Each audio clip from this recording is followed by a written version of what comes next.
The Sims team released a Create a Sim teaser on their social media channels today, which is a surprise for a weekend, but I wanted to cover it anyways. So let's watch this together and see even more of the absolutely gorgeous Create a Sim coming in The Sims 4 Royalty and Legacy.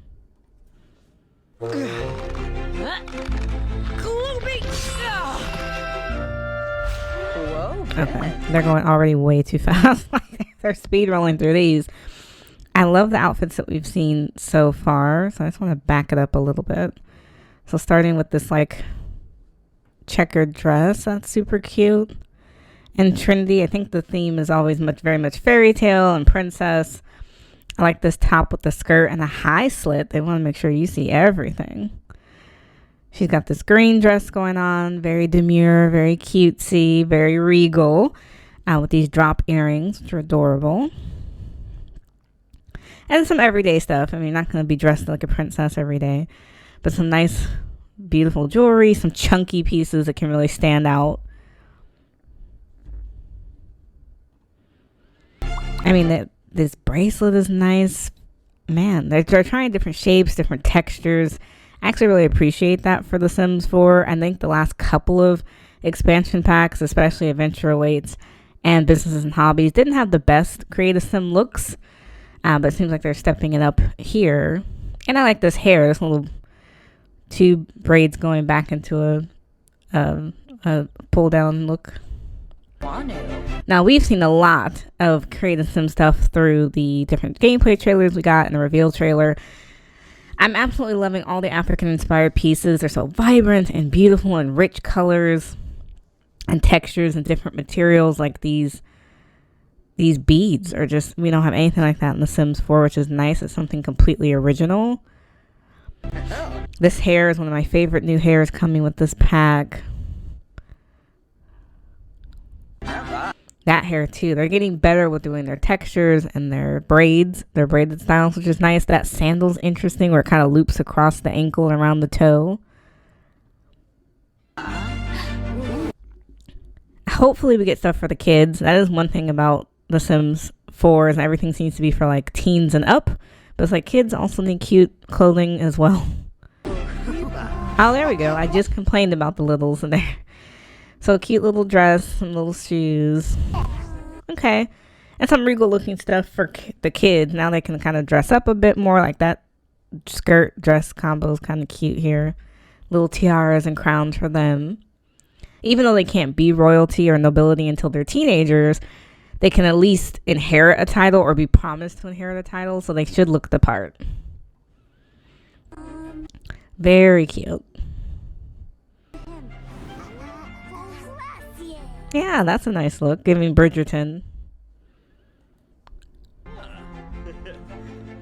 Oh, these dresses. Okay, I gotta go slow. So in this lower left corner, she's had some interesting pieces. That black and white number is absolutely gorgeous. Look at the textured sleeves and the corset top is just very cute. I'm also liking that hair. A lot of sleeves, a lot of intricate designs. Absolutely. That's definitely Bridgerton. This is giving season 1 of Bridgerton here. Not the high slit, but just the way it looks at the top. And so I like that there's a lot of crown combinations. Although we cannot make custom tiaras or crowns in this pack, it is nice that they're giving us a big variety. That's gorgeous. This braided curl pattern. Yes. Like I could see them wearing this even not as nobility. I wish we had 100% African world. And I do think it was a missed opportunity to only make Dambélé. So 1/3 of the new world kind of looks African inspired. The rest of it looks more European inspired. It's like I wish we had an entire African world. Those nails are those claw nails are gorgeous. Look at that. These chunky rings are nice. That stackable bracelet. I don't know what she's holding up here. Oh, I guess she's saying she's now, I don't know what that is. But this is absolutely beautiful. Create a Sim alone, Build by and Create a Sim in this pack are just breathtaking. I also forgot to cover this earlier, so I figured I'd go back. But they did 2 different Q&As one on the Nobility trailer and then one on the Dynasty trailer. So the Q&As were actually live. They were done in the Sims 4 Discord server, but they also recapped it for those of us who did not catch it live. So this is the first Q&A from after the Nobility gameplay trailer came out. So of course it's confirmed to come out February 12th, and if you pre-order, you can get these objects, these 2 kits, and some objects before March 15th. So we already knew that. In terms of new traits, then there are new careers. There is a new nobility career that lets Sims climb the ladder from noble newcomer to monarch across 10 levels, unlocking a story of court intrigue, pageantry, and power. There's a new lot type called Backroom, and it leads a double life. It acts as a library, gym, or museum during the day and transforms into a nightclub at night. So the Backroom lot called Hardcover in Dambalay is a highlight. The new skill is swordsmanship, which we've seen that in a bunch of the trailers. Sims can duel in tournaments, win love, simoleons, promotions, or resolve rivalries. There is a new woohoo and death type. So the new woohoo spot is in the secret passageways, and the new death type is tied to the cuckoo clock, which makes it perfect for drama and scandal. You do not need any other packs to enjoy royalty and legacy, but there is going to be cross-pack play supported. Okay, so that was just like a basic overview. So from the developer Q&A that they did regarding the new nobility career, it's been confirmed that becoming a noble is a full career for teens and up, with fully customizable titles, including gender-neutral ones. The nobility and dynasty systems can be played together or separately. Kids and toddlers can inherit family titles, but only teens and up can formally join the career. You can choose how far your sim will go. Promotions only happen if you accept them. Kissing too many frogs and being caught in other scandals can impact your sim's ability to move up the nobility career as well as in the dynasty. There are noble rivals that you can persuade, seduce, or force to abdicate. Noble rivals may appear randomly, but at level 9, the level 10 ruling monarch is always locked in as your rival. You can make decrees that affect your entire world, host royal events. Now, these are 3 different events, and we haven't really seen a lot of that in the gameplay trailer. We saw the balls, which kind of remind you again of Bridgerton, where they're all dancing in a group. Don't know how smoothly that's going to work in The Sims 4, but we will see. But they're also going to have events to hold royal court and then hold press conferences. So we don't really know what that looks like. Hopefully we can see a little bit more of that. And you can even duel swords in a new swordsmanship skill. You can raise or lower taxes, which will affect the noble's favor, their salary, their household bills, things like that for the entire kingdom. And there are new noble career rewards traits such as Regal Romancer and Blue Blood. So slowly but surely, we are learning some new things about, even outside of the trailers, about this new expansion pack. It does seem a little light on gameplay, in my opinion, but I know we haven't seen everything. I'm not sure if they're going to do a gameplay like live stream. They might not. All residential worlds can be kingdoms, including the ones from other packs. That means vampires, fairies, or even alien monarchs if you want.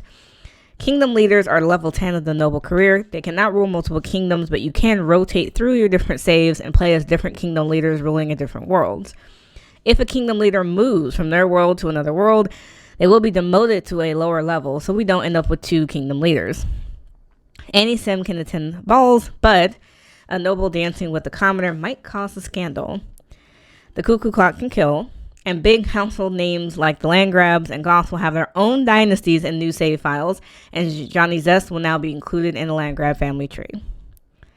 So that was pretty interesting. I think the bigger Q&A that had more information was actually the Dynasty Q&A that they did on January 29th. So they did it the same day as the trailer came out.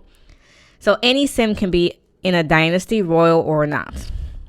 There are no caps on dynasty members, and both kids and adults, even those who are adopted, can join. Your sim can be added only by relatives, so they have to be made blood, adoption, or marriage to join a dynasty. If you've got family members living in other households, you can add them to your dynasty as well. You can merge dynasties through marriage, and when a baby joins a household and their parents wanted 2 different dynasties, you get to choose which dynasty they join right at birth. The dynasty will build up prestige as members live by the values and ideals you set for them. Increasing prestige will unlock special dynasty perks. The head of the dynasty can edit the dynasty's skills and ideals at any time. Scandals are not just for dynasties. Sims who are not a part of dynasties can still get caught up in secrets drama or even a little extortion. There are lots of ways to uncover scandal secrets, from hacking and digging through trash to exploring the secret passageway or just asking around. Once discovered, scandals can be kept quiet, revealed for all to see, or even used for extortion with plenty of fun outcomes. Scandals affect relationship boundaries. So if your sim is polyamorous, romantic actions with others are not considered scandalous. A baby born out of wedlock is only scandalous if someone lies about who the parent is. Players get to pick the heir themselves, and the heir do not have to be the children of married parents. Dynasty membership is limited to families, not by world, household, or career, so family members ruling in different neighborhoods can all belong to the same dynasty. Dynasty members can become the head of the dynasty by asking, extorting, or challenging the current head. Think chess matches, duels, or even a fight. Otherwise, any dynasty member who's ranked higher than the head can just usurp the position. If you have Cats and Dogs expansion pack, your feline friends can dress the part of royalty, but I don't think you can actually have royal pets. There are fun new decrees, such as the Silver Charter for elders. They will no longer get woohoo exhausted and have improved skill gain. There's a new crest wall decor object that you can customize with your motif. You can also paint it from reference for a hand-touched painting. Fun fact, they had to make Princess Cordelia in a monogamous relationship so she could have a scandal going on. She and Diego were originally poly. Night Kings are any sim in the level 1 of the noble career. Anyone can have or be a noble advisor. You don't have to be noble to advise, but you can combine both roles. Around level 4, nobles can knight other sims. So quite a bit of good information there. I think that fills in the gap. Of course, it gives more questions as well. One of my biggest questions coming out of this are, what are all the new noble decrees? And what does that do to your subjects? I guess is something I want to know. Like, okay, if you have a older kingdom, the Silver Charter decree would make sense, but are there ones for like a younger kingdom that has like a lot of kids or teenagers? Hopefully we'll get more Q&A sessions or maybe another trailer or a live stream before the pack comes out on February 12th.